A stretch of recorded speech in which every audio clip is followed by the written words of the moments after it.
नमस्कार दर्शक बंधु ओडिया साहित्य रिव्यू यूट्यूब चैनल को आपण मानक स्वागत। आलोचना करिबा आज ओडिया साहित्यर स्वाधीनता पूर्ववर्ती ओडिशार जो ओडिया पत्र पत्रिका रहिला ताहार संबंध रे।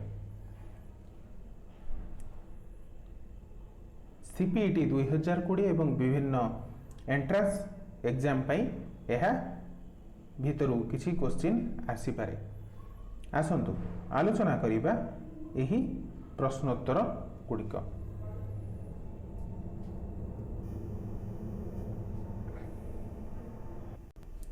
आधुनिक सभ्यता और साहित्यर विकास सहित पत्र पत्रिकार इतिहास जो रहिला ताहा अंगांगी भावे जड़ित। भारत बा आम देश रे इंग्रेजी शिक्षार प्रसार होई नथिले पत्र पत्रिकार जो अद्भुत ताहा हुए तो संभव होई नथांता। कारण इंग्रेज शासकगणक जरिया पाश्चात्य वैज्ञानिक सभ्यतार स्पर्श भारत भूमि ग्रहण करिथिला।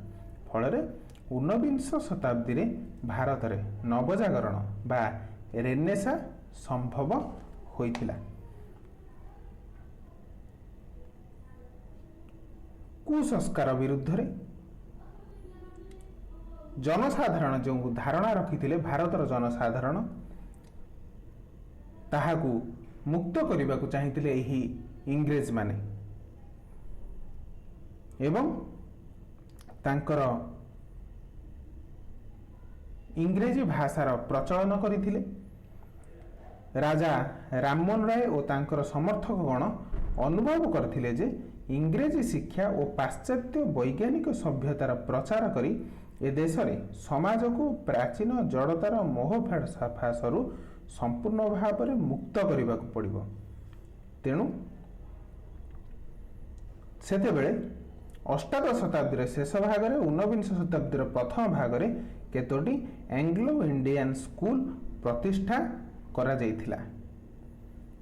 तापरे यही जो स्कूल गुड़ाक रहिला यही स्कूल क्रम रे महाविद्यालय को परिवर्तन होइथिला। 1815 ख्रीष्टाब्द रे स्थापित होइथिला श्रीरामपुर कॉलेज।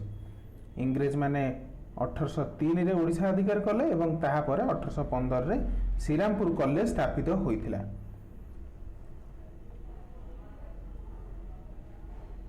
1800 रे कलिकता रे फोर्ट विलियम कॉलेज प्रतिष्ठित होई इंग्रेजी राजकर्मचारी मानक शिक्षा प्रदान पाई भारतीय भाषार चर्चा होइथिला। ओडिशा अधिकार परे इंग्रेज शासक वर्ग एठारे मध्य ओडिया भाषार चर्चा पाई पदक्षेप ग्रहण करथिले। विशेषतः विदेशगत मिशनरी माने धर्म प्रचार और धर्म पुस्तक अनुवाद उद्देश्य भारतीय देशीय भाषा चर्चा करने पाई आग्रह प्रकाश करने स्वाभाविक। ओडिशा रे मुद्रा जंत्र प्रतिष्ठा होई कौनसी पत्रिका किंवा पुस्तक प्रकाशित हेबार बहु पूर्व बंगदेशर श्रीरामपुर ठारू ओडिया भाषा रे बाइबल अनुवाद और बाइबल संबंधी प्रचार पत्र आत्मप्रकाश करिथिला।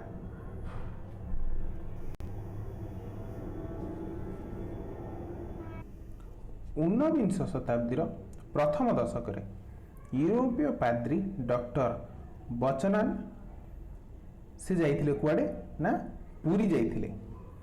सेठारे से जहा देखिथिले जहा अंगे लिभेइथिले 1907 ख्रीष्टाब्द जून 24 तारिख रे तांकर जो अनुभूति और प्रतिक्रिया को से लिपिबद्ध करथिले। परवर्ती काल रे ख्रीष्ट धर्म प्रचार ओडिशार शिक्षा विस्तार सामयिक पत्रिका प्रचार रे ताहा यथेष्ट उपयोगी होइथिला। यही लेखा गुड़िकर 10 वर्ष पर इंग्लैंड रे बापटिस्ट मानकर एक अनुष्ठान गढ़ा जाइथिला एवं रेवरेंड बचनानक इच्छा पूरण करिया पई कार्यानुष्ठान आरंभ होइथिला। यही जो अनुष्ठान रहा तार संपादक किए थिले ना रेवरेंड जेवी पाइक। यार संपादक थिले 1816 मसीह सेतेबेले श्रीरामपुर ठारे अवस्थित प्रसिद्ध मिशनरी मिस्टर वार्ड तांको सहयोग करिए बोली प्रस्ताव देथिले। 1822 ख्रीष्टाब्द फेब्रुआरी 12 तारिख दिन यही मिशनरी द्वय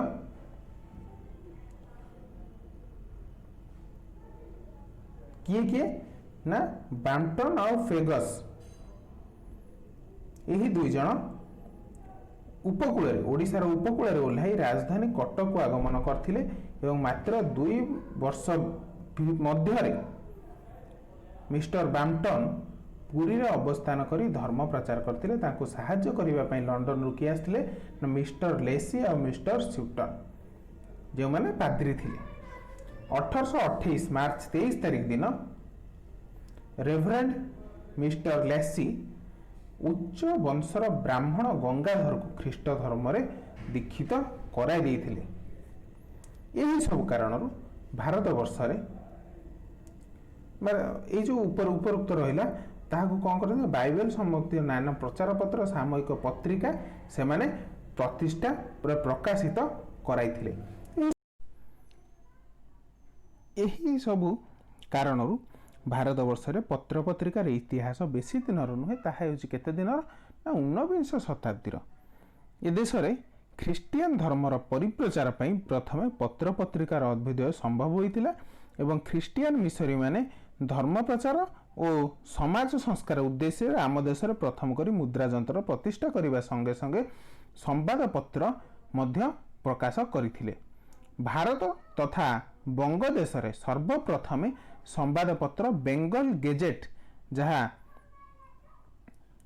जनवरी 29 1700 केते मसीह गोटे ताहा प्रतिष्ठा करा जायथिला एवं यहाकू प्रकाश किए करथिले ना जेम्स अगस्टस हिके यहाकू प्रकाश करथिले। आसाम राज्य रे अमेरिका मिशनरी मानक उद्देश्य रे आसामी भाषा रे प्रथम संवादपत्र अरुणोदय 1846 जनवरी मासरे प्रकाश करा जायथिला। केते जण भाबंदी ओडिया साहित्यर प्रथम पत्र पत्रिका कहिए देखिया गले ताहा हेउची कोन ना ज्ञानारूण। किंतु अनेकंक धारणा नाही जे कुजीबीर हेउची ओडिशार प्रथम हातलेखा संवादपत्र। समते भाबंती कोन ना ज्ञानारूण किंतु कुजीबीर गोटिए जेउटा खूब कम लोक जानिथिबे। यहाकू ओडिशार मरहट्टा शासनर शेष काल एवं ब्रिटिश अधिकार प्रथम काल श्यामसुंदर दास नामक जड़े ओडिया सन्यासी कटक जिलार कुजीबीर ठारे अवस्थान करुथिले। मिशनरी सटन फेगस प्रभृति लिपिबद्ध विवरण जना जाए जे श्यामसुंदर दास आठगढ़ राज्यर कुसुमपुर ग्राम 1720 ख्रीष्टाब्द गोटे खंडायत परिवार जन्मग्रहण करथिले। से आठगढ़ राजांकर सेना विभाग रे किछि काल कार्य करथिले। दिने से शिकार करने को जाउथिबा समय हिंसा मात्र त्याग करने को शून्यवाणी पाइथिले। तापर से राजकर्म त्याग करी सन्यास ग्रहण करथिले एवं कुजीबीर ठारे सिद्ध लाभ करथिले। तांकर समसामयिक होउछेति बंगदेशर सुनामधन्य संस्कारक राजा राममोहन राय। राजा राममोहन 1833 ख्रीष्टाब्द एवं महात्मा श्यामसुंदर 1838 एप्रिल 16 तारिख दिन देह त्याग करथिले। यूरोपीय मिशनरी माने प्रथमे पट्टामुंडे बाटे केन्द्रापड़ा बाट दे कटक रे 1822 फेब्रुआरी मासरे 12 तारिख दिन प्रवेश करथिले। सेमाने कुजीबीर महात्मा साधु सुंदर सुनाम शुणी तांको सहित आलोचना करिया पे 1827 ख्रीष्टाब्द अक्टोबर 10 तारिख दिन कुजीबीर यात्रा करथिले। महात्मा श्यामसुंदर जे प्रथमे देशीय संवादपत्र प्रतिष्ठाता यही संपर्क में कुजीबीर प्रकाशन सप्तम खंडर कहुए जे बंगलार जेतेबेले राजा राममोहन राय संवाद कौमुदी नामक गोटे खबर कागज प्रकाश करुथिले तत्पूर्व अर्थात मरहट्टा शासन समय साधुसुंदर कुजीबीर ग्रामरू कुजीबीर पत्र नामक एक संवादपत्र हाथ में लेखिकी प्रकाश करुथिले। यही कुजीबीर पत्र कौन कौन थिला ना देशर स्वास्थ्य शिक्षा शिल्प गोकृषि कृषि वाणिज्य ब्रह्मविद्या संगीत नाना शास्त्र तत्व देश जातिर अधपतन कारण मान सठिक दृष्टांत द्वारा प्रकाश पाउथिला। यही संवादपत्र गुड़िक हाथ लेखा होई कटक बजार नाना आड़े मिशनरी केन्द्र रे तथा राजा महाराजा और जनसाधारण मध्य प्रचार हेउथिला।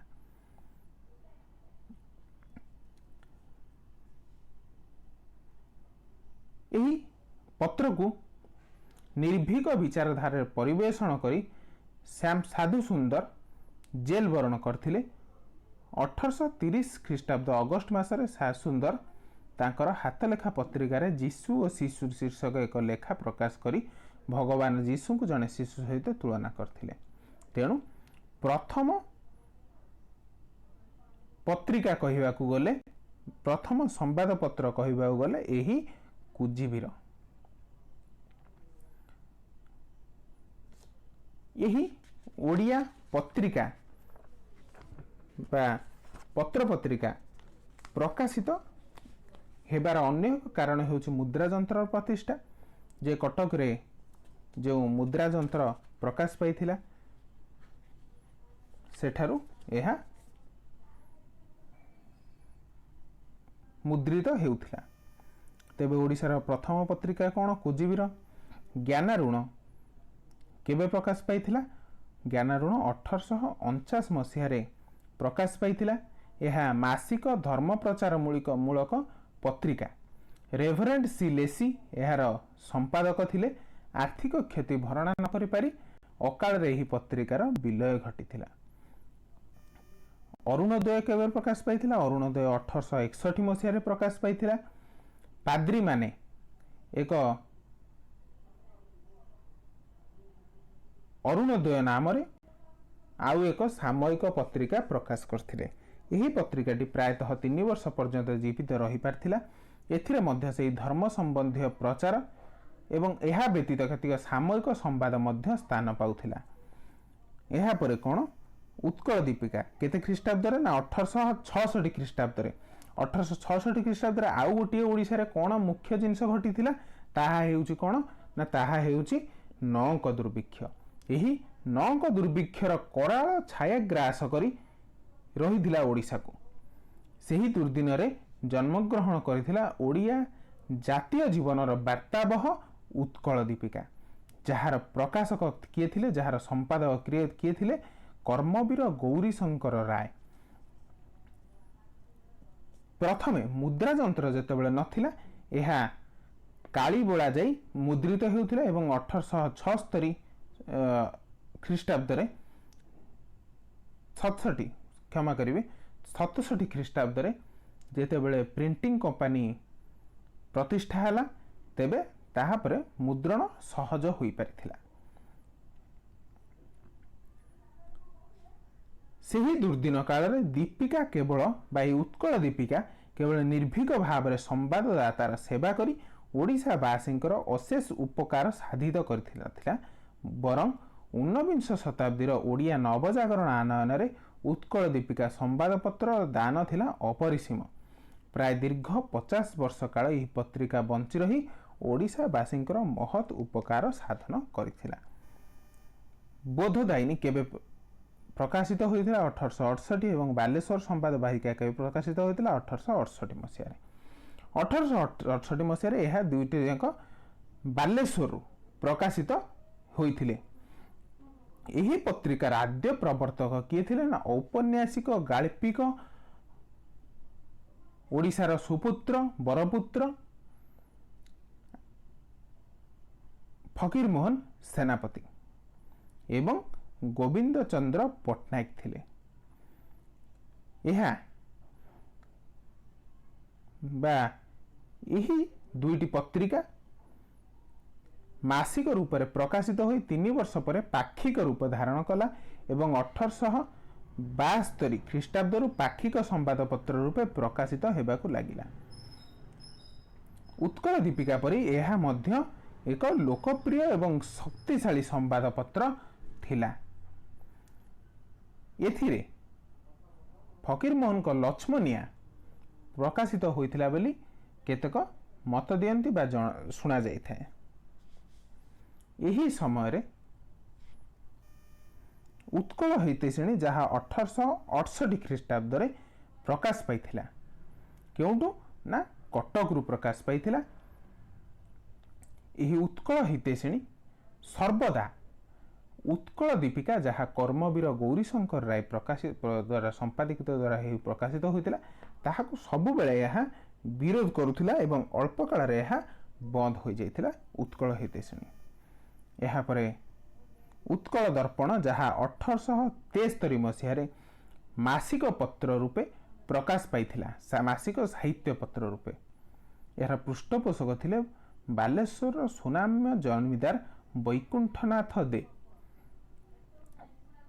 आधुनिक ओडिया साहित्यर प्राण प्रतिष्ठा करिवारे उत्कल दर्पणर भूमिका थिला अत्यंत गुरुत्वपूर्ण। एथिरे राधानाथ राय मधुसूदन रावकर अनेक काव्य कविता प्रकाशित होइथिला।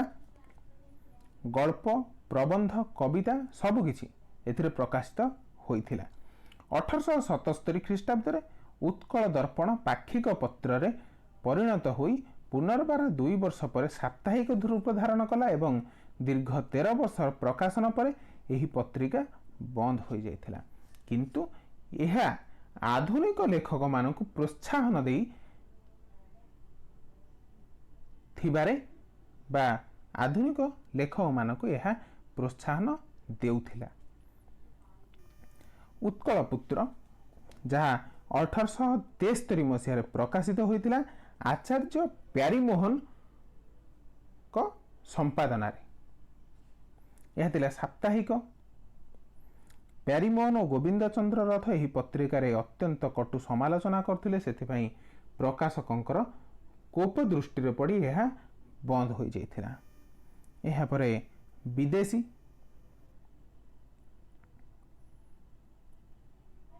1873 मसीह यही 1873 मसीह शिक्षक एवं धर्मबोधिनी नामक दुईटी पत्रिका प्रकाशित होता। प्रथम जो शिक्षा पत्रिकाटी शिक्षार उन्नति किपरि हो पार एवं द्वितीयटी धर्मबोधिनी ब्राह्म धर्म आंदोलन मुखपत्र रूपे प्रकाशित होता। कहा संपादन बा कहा द्वारा कवि भक्त कवि मधुसूदन रावकर द्वारा। विदेशी नामक एक पत्रिका मध्य प्रकाश पाउथिला कटक प्रिंटिंग प्रेस कंपनी रु।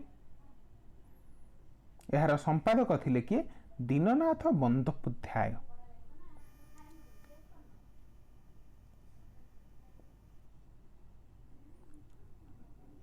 तापरे धर्मबोधिनी जहाँ 1873 मसीह प्रकाश पाइथिला।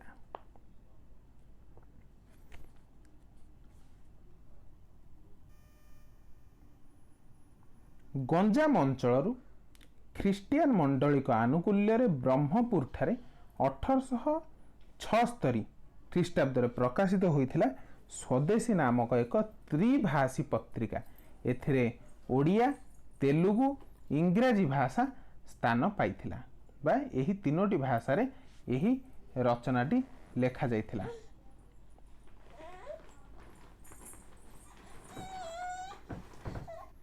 यही तीन भाषा बा यही त्रिभाषी पत्रिका थिला।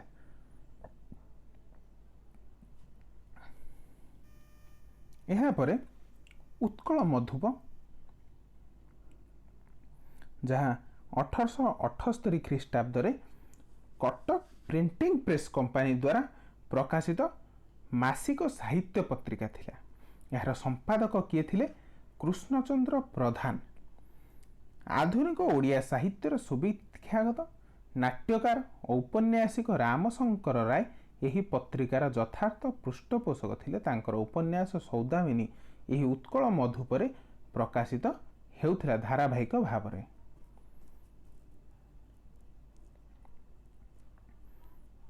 मयूरभंज पत्रिका 1878 ख्रीष्टाब्द प्रकाश पाइथिला केउठु ना बारीपदारू 1878 लिखा है किंतु 1878 78 ख्रीष्टाब्द यही दुईटी ख्रीष्टाब्द मझी स्थान मझी काल प्रकाश पाइथिला। ओडिया गेजेट से ही बड़ी कटक रु प्रकाश पाइथिला।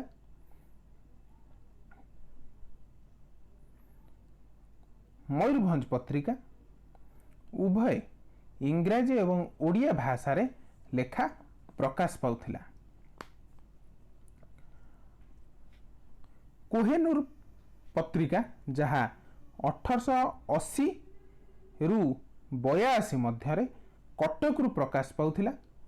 से भली भाव में पुरुषोत्तम दीपिका 1880 ख्रीष्टाब्द पुरी रु प्रकाश पाउथिला। प्रजाबंधु पत्रिका बालेश्वर रु प्रकाशित प्रचारित हेउथिला। यही बालेश्वर रु प्रकाशित प्रजाबंधु सामयिक बंगला प्रबंध ग्रहण करुथिला बा एथिरे बंगला प्रबंध मान प्रकाशित हेउथिला। सेवक 1883 मसीह कटक मिशन प्रेस रु प्रकाशित एक मासिक एवं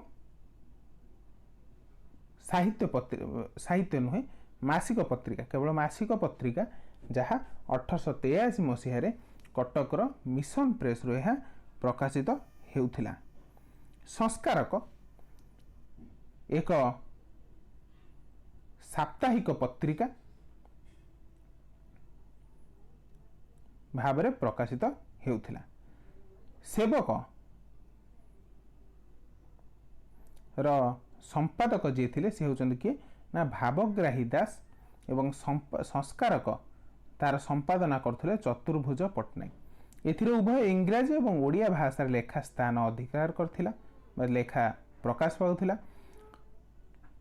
एथिरे राजनीति साहित्य विज्ञान शिल्प विषय संवादपत्र रूपे यह प्रकाश लाभ करिथिला।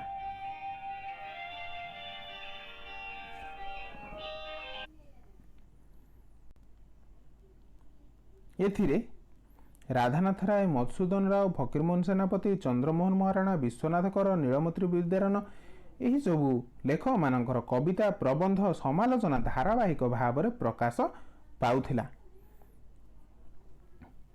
यह परे धूमकेतु जी 1884 मसीह प्रकाशित होइथिला। तारका 1884 मसीह बालेश्वर ख्रीस्टियान मंडलीर प्रचार यही तारका करुथिला। प्रदीप 1885 मसीह यह प्रकाशित होइथिला। शिक्षा बंधु 1886 मसीह प्रकाशित होइथिला। नवसंवाद 1886 मसीह प्रकाशित होइथिला। यह ब्राह्मण धर्मर पृष्ठपोषक थिला।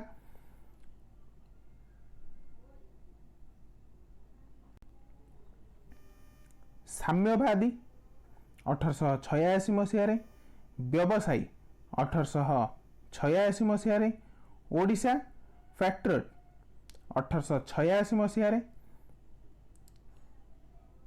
यही सब पत्रिका गुड़िक प्रकाशित हो अल्प काल मध्य अस्तमित हो जाइथिले। 1888 मसीह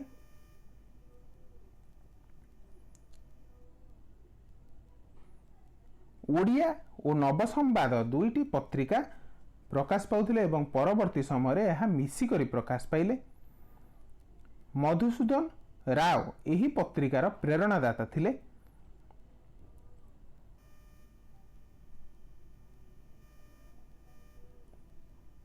ଆଶା ସାଧୁଚରଣ ରାୟଙ୍କ ସମ୍ପାଦନାରେ 1888 ମସିହାରେ ପ୍ରକାଶିତ ହୋଇଥିଲା। ବ୍ରାହ୍ମଧର୍ମ ସମ୍ପର୍କୀୟ ସଂସ୍କାରମୂଳକ ଲେଖା ପ୍ରଚାର କରିବା ଥିଲା ଏହି ଆଶା ପତ୍ରିକାର ମୁଖ୍ୟ ଉଦ୍ଦେଶ୍ୟ। ଏଥିରେ ଲେଖନୀ ଚାଳନା କିଏ କରୁଥିଲା ନା ବିଶ୍ୱନାଥ କର, ବିଜୟ କୁମାର, ବିଜୟ ଚନ୍ଦ୍ର ମଜୁମଦାର ଏବଂ ମଧୁସୂଦନ ରାଓ। ଏମାନେ 3 ଜଣ ସେ ଯୁଗର ବିଖ୍ୟାତ ବ୍ରାହ୍ମଧର୍ମୀ ଲେଖକଗଣ ଏଥିରେ ଲେଖନୀ ଚାଳନା କରି ବ୍ରାହ୍ମ ଧର୍ମର ସମ୍ପର୍କୀୟ ସଂସ୍କାର ଗୁଡ଼ିକ ଲେଖୁଥିଲେ ଏବଂ ସଚେତନ କରାଉଥିଲେ। 1889 ସାହିତ୍ୟ ସମ୍ମିଳନୀ ପ୍ରକାଶ ପାଇଥିଲା ଏକ ସମାଲୋଚନାତ୍ମକ ପତ୍ରିକା। ପଣ୍ଡିତ ମୃତ୍ୟୁଞ୍ଜୟ ରଥ ଏହାକୁ ସମାଲୋଚନା ବୋଲି ନାମିତ କରିଥିଲେ। କଟକ ଭିକ୍ଟୋରିଆ ପ୍ରେସରୁ ଦୀପକ ନାମରେ ଏକ ସାପ୍ତାହିକ ପତ୍ରିକା ମଧ୍ୟ ସେହି ବର୍ଷ ବା 1889 ମସିହାରେ ପ୍ରକାଶ ପାଇଥିଲା। ସମ୍ବଲପୁରୀ ହୈତିଶ୍ରେଣୀ ମଧ୍ୟ 1889 ମସିହାରେ ବାମଣ୍ଡା ରାଜ୍ୟର ଜଗନ୍ନାଥ ବଲ୍ଲଭ ପ୍ରେସରୁ ପ୍ରକାଶିତ ହୋଇଥିଲା। ସେହି 1889 ମସିହାରେ ଉତ୍କଳ ପ୍ରଭା 1891 ମସିହାରେ ବାରିପଦାରୁ ପ୍ରକାଶିତ ଏକ ମାସିକ ପତ୍ରିକା। ଆଧୁନିକ ଓଡ଼ିଆ ସାହିତ୍ୟ ଇତିହାସରେ ଏକ ଅବିସ୍ମରଣୀୟ ଘଟଣା ଏହି ପତ୍ରିକା ପ୍ରକାଶ। ମୟୂରଭଞ୍ଜର ମହାରାଜଙ୍କର ଆକୁଣ୍ଠ ଦାନ ଅପୂର୍ବ ଉତ୍ସାହ ବଳରେ ଉତ୍କଳ ପ୍ରଭା ଆଧୁନିକ ଓଡ଼ିଆ ସାହିତ୍ୟରେ ନବଯୁଗର ଆନୟନ ପାଇଁ ଏକ ନିୟାମକ ହୋଇଥିଲା କହିଲେ ଅତ୍ୟୁକ୍ତି ହେବ ନାହିଁ। 1895 ମସିହାରେ ପର୍ଯ୍ୟନ୍ତ ଉତ୍କଳ ପ୍ରଭା ଜୀବିତ ଥାଇ ଆଧୁନିକ ଓଡ଼ିଆ ସାହିତ୍ୟର ଶ୍ରେଷ୍ଠ କାବ୍ୟ ଚିଲିକା, ମହାଯାତ୍ରା ଏବଂ ଅନ୍ୟ ଆଦ୍ୟ ଉପନ୍ୟାସ ବିବାସିନୀକୁ ଲୋକଲୋଚନକୁ ଆଣିପାରିଥିଲା।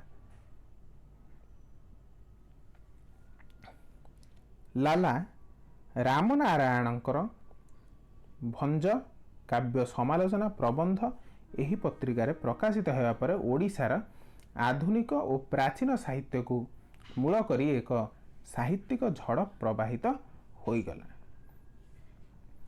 ଏହାପରେ ଏହି ଯେଉଁ ସଂଘର୍ଷ, ଏହି ସଂଘର୍ଷରୁ ଜନ୍ମ ନେଇଥିଲା କିଏ ନା ଇନ୍ଦ୍ରଧନୁ ଆଉ ବିଜୁଳି ଦୁଇଟି ପତ୍ରିକା 1893 ମସିହାରେ ଜନ୍ମଗ୍ରହଣ କରିଥିଲେ। ଏହାପରେ ଊନବିଂଶ ଶତାବ୍ଦୀରେ ଶେଷ ଭାଗକୁ 1894 ମସିହାରେ ପ୍ରକାଶିତ ହୋଇଥିଲା ବ୍ରାହ୍ମ, ଉତ୍କଳ ଚିକିତ୍ସକ, ଯିଏ 1894 ମସିହାରେ ପ୍ରକାଶିତ ହେଉଥିଲା। ଏହାର ସମ୍ପାଦକ ଥିଲେ ଉତ୍କଳ ଚିକିତ୍ସକର ରାମକୃଷ୍ଣ ସାହୁ। ଉତ୍କଳ ବନ୍ଧୁ, ଯିଏ 1896 ମସିହାରେ ପ୍ରକାଶିତ ହେଉଥିଲା ତାଲଚେରରୁ, ଯାହାର ସମ୍ପାଦକ ଥିଲେ ବ୍ରଜବନ୍ଧୁ ମିଶ୍ର। ପ୍ରଭାତୀ ତାରା, ଯାହା 1896 ମସିହାରେ କଟକ ମିଶନ ପ୍ରେସରୁ ପ୍ରକାଶିତ ହେଉଥିଲା, ଯାହା ଖ୍ରୀଷ୍ଟୀୟ ମଣ୍ଡଳୀର ମୁଖପତ୍ର ଥିଲା। ଉତ୍କଳ ସାହିତ୍ୟ 1897 ମସିହାରେ ଏହା ପ୍ରକାଶିତ ହେଉଥିଲା, ଯାହାର ସମ୍ପାଦକ ଥିଲେ ବିଶ୍ୱନାଥ କର। ଗଞ୍ଜାମ ଓଡ଼ିଆ ହିତବାଦିନୀ ପତ୍ରିକା 1899 ମସିହାରେ ପ୍ରକାଶିତ ହେଉଥିଲା ବ୍ରହ୍ମପୁରରୁ। ରଙ୍ଗା ଭଟ୍ଟଲ ଗୁର୍ମିଆ ଶାସ୍ତ୍ରୀ ଏହାର ଉଦ୍ଯୋକ୍ତା ଥିଲେ। ଗଦାଧର ବିଶ୍ୱଭୂଷଣ ଏବଂ ଚିନ୍ତାମଣି ମହାନ୍ତି ଏହି ପତ୍ରିକାର ସମ୍ପାଦନା କରୁଥିଲେ। ଆଲୋଚନା ବାମଣ୍ଡା ରାଜ୍ୟର ଦେବଗଡ଼ରୁ ପ୍ରକାଶିତ ହେଉଥିଲା। କେତେ ନା 1900 ମସିହାରେ ଜଳନ୍ଧର ଦେବ ଥିଲେ ଏହି ପତ୍ରିକାର ସମ୍ପାଦକ। ମୁକୁର 1906 ମସିହାରେ କଟକରୁ ପ୍ରକାଶିତ ହେଉଥିଲା। ସତ୍ୟବାଦୀ 1915 ମସିହାରେ ବ୍ରହ୍ମପୁରରୁ ପ୍ରକାଶିତ ହେଉଥିଲା। ପ୍ରଦୀପ 1917 ମସିହାରେ ବ୍ରହ୍ମପୁରରୁ ପ୍ରକାଶିତ ହେଉଥିଲା। ସହକାର 1919 ମସିହାରେ ପ୍ରଥମେ ପୁରୀରୁ ଏବଂ ପରେ ପରେ କଟକରୁ ପ୍ରକାଶିତ ହେଉଥିଲା। ନବଯୁଗ 1928 मसीह संबलपुर प्रकाशित होता। नवीन 1928 एवं 28 बा 30 मसीह ब्रह्मपुर प्रकाशित होता। नवभारत 1934 मसीह कटकरू प्रकाशित होता, जहाँ एक मासिक पत्रिका थिला। डगर 1937 मसीह प्रथमे भद्रकू प्रकाशित होता एवं परे परे कटकरू प्रकाशित होता। शंख 1945 मसीह बामंडारू प्रकाशित होता। चतुरंग 1946 मसीह बलांगीरु प्रकाशित होता। यही सबु पत्रिका ओडिया भाषा साहित्य को समृद्ध करुथिला। यह व्यतीत असंख्य ओडिया पत्र पत्रिका प्रकाशित होई कालक्रमे लोप पाई जाइछि।